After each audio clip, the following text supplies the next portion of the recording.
امریکہ کی ایران پہ وحشانہ بمباری۔ سینٹ کام کا ایران میں حملوں کی تیسری لہر کے دوران 140 فوجی اہداف کو نشانہ بنانے کا دعویٰ۔ سینٹ کام کا کہنا ہے کہ ایران کے میزائل اور ڈرون تنصیبات، بحری صلاحیتیں، اسلحہ گودام، مواصلاتی نیٹ ورک اور ساحلی نگرانی کے مراکز کو نشانہ بنایا گیا۔ جنوبی ایران کے شہر میں اور بشہر دھماکوں سے گونج اٹھے۔ بندر عباس اور سرت میں بھی تین دھماکوں کی اطلاعات۔ ساحلی شہر چابہار میں 2 دھماکوں کی آوازیں سنی گئی۔ بندردیر میں بھی 5 اور جاسک میں 10 سے زائد دھماکے رپورٹ۔ امریکی سینٹ کام کے مطابق 3 راتوں کے دوران مجموعی طور پر 300 سے زائد اہداف پر حملے کیے گئے۔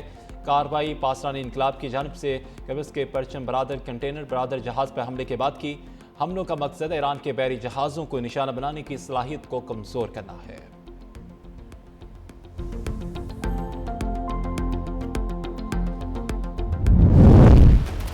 ایران پہ امریکی حملوں کے کچھ ہی دیر بعد بحرین اور قطر میں دھماکوں کی آوازیں۔ ایران نے خطے میں دشمن کے اڈوں پر میزائلوں کی بارش کر دی۔ ایران کا اردن میں پرنس حسن ایئر بیس میں قائم کمانڈ اینڈ کنٹرول سینٹر تباہ کرنے کا دعویٰ۔ پاسداران انقلاب کے مطابق امریکہ نے ایران کے جنوبی ساحلی علاقوں میں متعدد فوجی اڈوں اور مواصلاتی ٹاورز پر فضائی حملے کیے، جس کے جواب میں یہ کارروائیاں کی گئی۔ آبِ ہرمز بھی مکمل طور پر بند کر دی گئی۔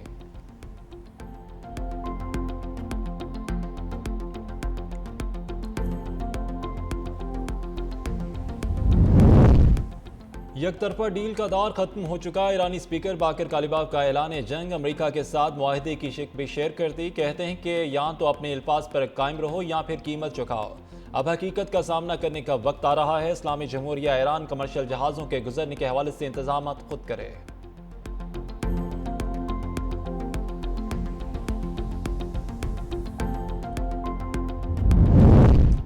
آبِ ہرمز کی بحالی اور امریکہ سے جاری تناؤ۔ ایرانی وزیر خارجہ عباس اراغچی اعلیٰ سطح وفد کے ہمراہ عمان آمد۔ آبِ ہرمز سے متعلق مذاکرات میں شرکت۔ عمانی وزیر خارجہ سے بھی ملاقات۔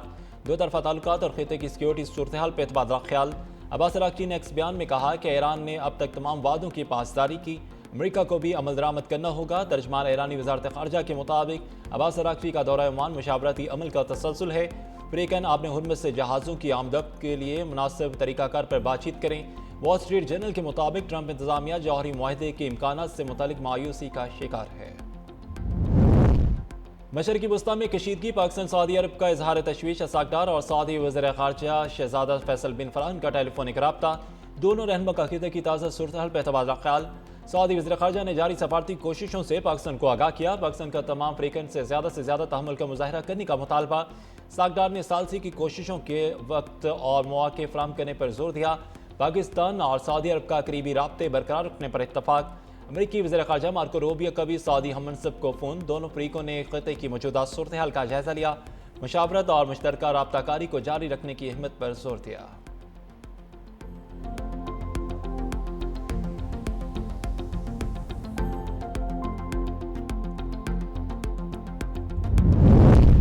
وزیراعظم کی بحری ٹاسک فورس نے پاکستانی بندرگاہوں میں اہم آپریشنل کامیابیاں حاصل کر لی۔ بندرگاہوں میں جگہ کے انتظام، کارگو کلیئرنس اور انفراسٹرکچر کے دیرینہ مسائل حل۔ نیشنل لاجسٹک کارپوریشن سمیت تمام سٹیک ہولڈرز کی شرکت سے اہم اصلاحات کا نفاذ مکمل۔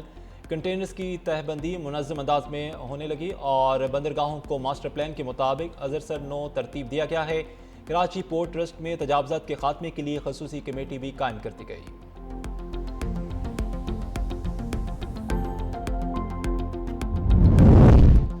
وفاقی وزیر آئی ٹی شیزہ فاطمہ خواجہ کی جناب میں بحرین کے وزیر ٹرانسپورٹ اور ٹیلی کمیونیکیشن شیخ عبداللہ بن احمد الخلیفہ سے ملاقات۔ I T, telecommunication, digital technology اور ڈیجیٹل رابطوں کے فروغ پر تبادلہ خیال۔ وفاقی وزیر نے بحرین کے وزیر کو پاکستان میں سرمایہ کاری کے مواقع اور SIFC کی سہولت کاری سے آگاہ کیا۔ جدت، مہارت کے تبادلے اور مشترکہ اقدامات کے ذریعے ٹیکنالوجی کے شعبے میں شراکت داری کو مزید فروغ دینے پر اتفاق کیا۔ پاکستان نے بحرین کو آئی ٹی، غذائی تحفظ، سیاحت اور دیگر اہم شعبوں میں سرمایہ کاری کی دعوت دی۔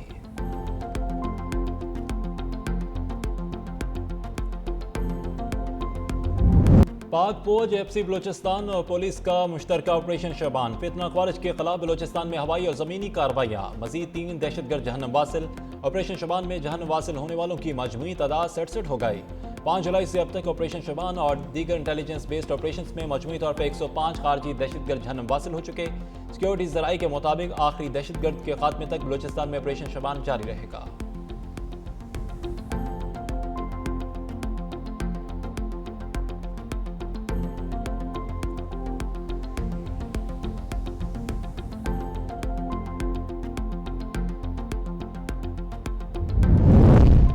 گلگت بلتستان کے سیاسی اور انتظامی امور اور گورنر کا تقرر۔ وزیر اعظم شہباز شریف نے 3 رکنی اعلیٰ سطح کی کمیٹی تشکیل دے دی۔ کمیٹی میں نائب وزیر اعظم اسحاق ڈار، امیر مقام رانا ثناء اللہ شامل۔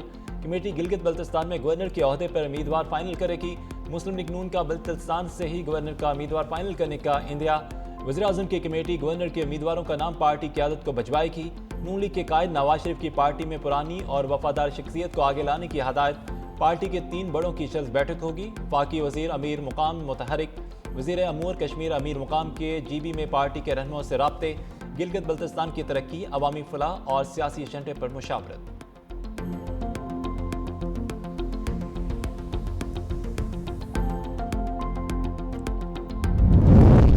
سپریم کورٹ کے فیصلے پہ عمل درآمد، سندھ پولیس کا اہم حکم نامہ جاری۔ منشیات کیسز میں سرچ، برآمدگی اور گرفتاری کی ویڈیوز ریکارڈنگ لازمی قرار۔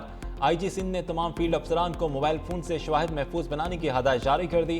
مراسلے کے مطابق ویڈیو ریکارڈنگ سے مقدمات میں شواہد مضبوط اور جھوٹے الزامات کی روک تھام ممکن ہوگی۔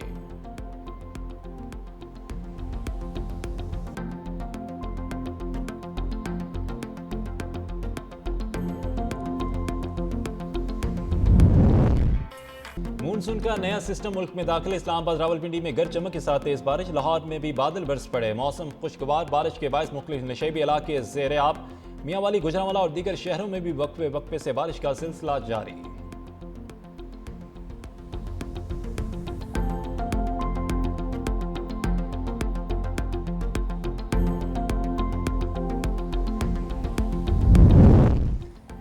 راولپنڈی گجر خان میں خونی رشتہ تار تار، سگے بھائی نے سوتے ہوئے بھائی کو گولیاں مار کر قتل کر دیا۔ ذرائع کے مطابق رات کے دونوں بھائیوں میں تلہ کلامی ہوئی تھی۔ مقتول شہریت کے چہرے پہ 3 گولیاں لگی، ملزم فرار۔ پولیس نے جائے وقوع سے شواہد اکٹھے کر کے تحقیقات کا آغاز کر دیا۔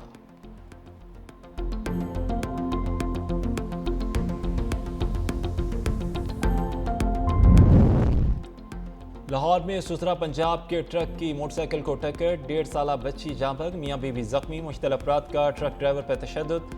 ٹریفک انسپکٹر نے ٹرک ڈرائیور کو اپنی تحویل میں لے کر متعلقہ پولیس کے حوالے کر دیا۔ گزشتہ 1 سال کے دوران سسرا پنجاب اور LWMC کی گاڑیوں سے مہلک حادثات میں 10 شہری جاں بحق ہو چکے ہیں۔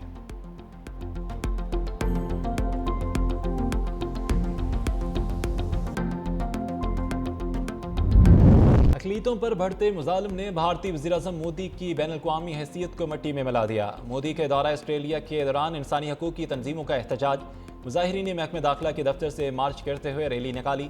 تقریب میں شرکت کے لیے آنے والے افراد کے خلاف نعرے بازی، مظاہرین نے بھارتی دار اندازی بند کرو اور مودی واپس جاؤ کے نعروں پر مبنی بینرز اٹھا رکھے تھے۔ بھارتی جریدہ انڈیا ٹوڈے کے مطابق آسٹریلیا میں مودی کی آمد کے چند گھنٹوں بعد ہی آسٹریلوی شہری نے ہوٹل میں داخل ہو کے نعرے بازی شروع کر دی۔ آسٹریلوی باشندے نے کہا کہ ہمیں مزید بھارتی نہیں چاہیے، یہ ملک آسٹریلوی شہریوں کے لیے ہے۔